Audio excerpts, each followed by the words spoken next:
নমস্কার, ঘরকন্যা ডায়েরির আরেকটি নতুন পর্বে সকলকে স্বাগত জানাচ্ছি। আজকে আমি বেগুন দিয়ে ইলিশ মাছের ঝোল করব। তার আমার ইলিশ মাছটা ভেজে রাখা আছে, আর বেগুন আর কাঁচা লঙ্কা ভিজিয়ে রেখেছি। এদিকে কড়াইয়ে তেল বসিয়ে দিয়েছি, জিরে ফোড়ন দিয়ে দিলাম।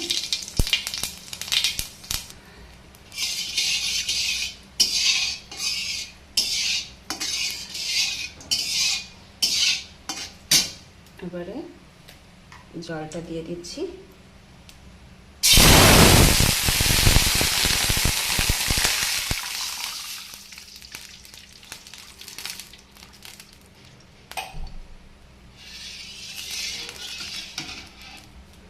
আর দিয়ে দেব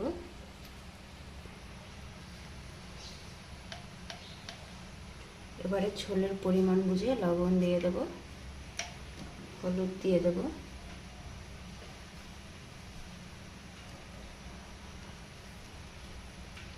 এরপরে নাড়াচাড়া দিয়ে মিশিয়ে দেবো।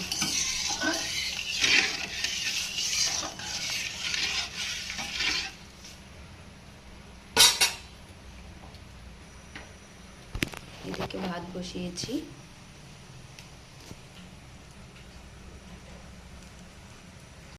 দেখুন ঝোলের রঙটা কীরকম লাল হয়ে গেছে, আর এরকম ঝোলের কালার মুহূর্তে মুহূর্তে চেঞ্জ হলে সেই ঝোল খেতে ভালো লাগে। তাই এবারে আমি যেহেতু ঝোলটা ফুটে গিয়েছে, এবার বেগুন আর কাঁচা লঙ্কা দিয়ে দেবো। আস্ত কাঁচা লঙ্কা, ফাটাবো না।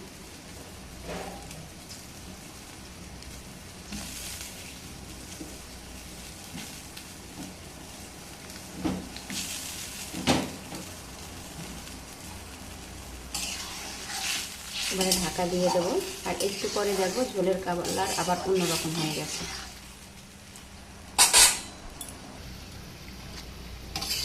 দেখুন বেগুনটা হাফ সিদ্ধ হয়ে গেছে, বেগুনের কালার চেঞ্জ হয়ে গিয়েছে। এবারে দিয়ে দেবো মাছটা হালকা করে ভাজা ছিল।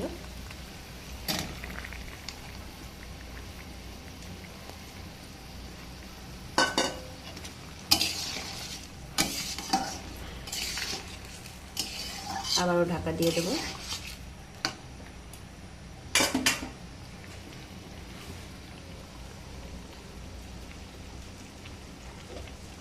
দেখুন ঝোলের কালার কিন্তু এখন একটু অন্যরকম হয়ে গিয়েছে। ঢাকা দিয়ে দিচ্ছি আবার।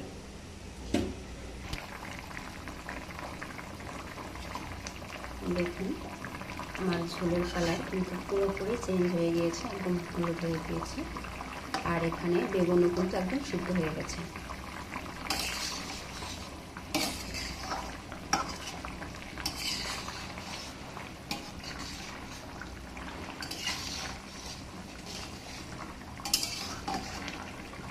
এরকম হালকা পাতলা ঝোল করে খেলে শরীরের জন্য ভালো। আর যারা এরকম অতিরিক্ত ঝাল মশলা খেতে পারেন না, তারা এইভাবে করে খাবেন, শরীর সুস্থ থাকবে, শরীরে কোনো সমস্যা হবে না।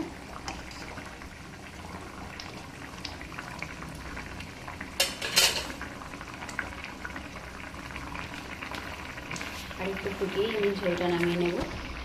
আজকে আমার এই মাছের ঝোলের রেসিপিটা কেমন লাগলো অবশ্যই কমেন্ট করে জানাবেন।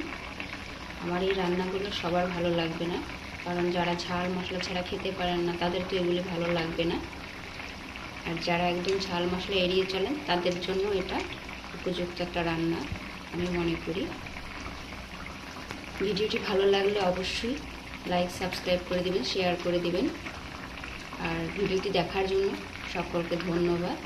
সকলের জন্য রইল শুভকামনা, সকলে ভালো থাকবেন। আর ইলিশ মাছ দিয়ে বেগুন দিয়ে পাতলা ঝোল, ঝাল মশলা ছাড়া, শুধু একটু জিরে ফোড়ন দিয়েছি।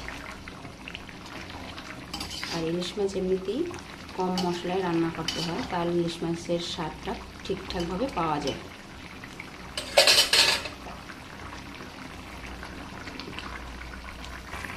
এই দিকে দেখুন সকালবেলা খাওয়ার জন্য কেমন ইলিশ মাছের ঝোল হলো। আর এইদিকে ভাত সাথে দিয়েছি আলু সিদ্ধ, আলু সিদ্ধ দিয়েছি, গোটা গোটা আলু সিদ্ধ দিয়েছি। আর হচ্ছে এইদিকে কাঁচকলা, পেঁপে আর আলু দিয়ে একটা নিরামিষ সবজি করেছি, তা প্রেশার কুকারে এটা সিদ্ধ করে নিয়েছি। এবারে ফোড়ন দিয়ে দেবো। দেখুন কত সুন্দর সিদ্ধ হয়ে গিয়েছে আমার সবজি। আর প্রেশার কুকারে করলে সময়টা কম লাগে আর সবজিগুলো বেশ ভালোভাবে সিদ্ধ হয়। এটাতে শুধু ফোড়ন দিয়ে নেব। আর ওই যে ইলিশ মাছের ঝোল, ভাত আর সিদ্ধ সকালবেলার জন্য তৈরি করা হলো। কাদের কাদের এরকম সকালবেলা ভাত খেতে ভালো লাগে অবশ্যই কমেন্ট করে জানাবেন। সকলে ভালো থাকবেন। আজকে এই পর্যন্ত।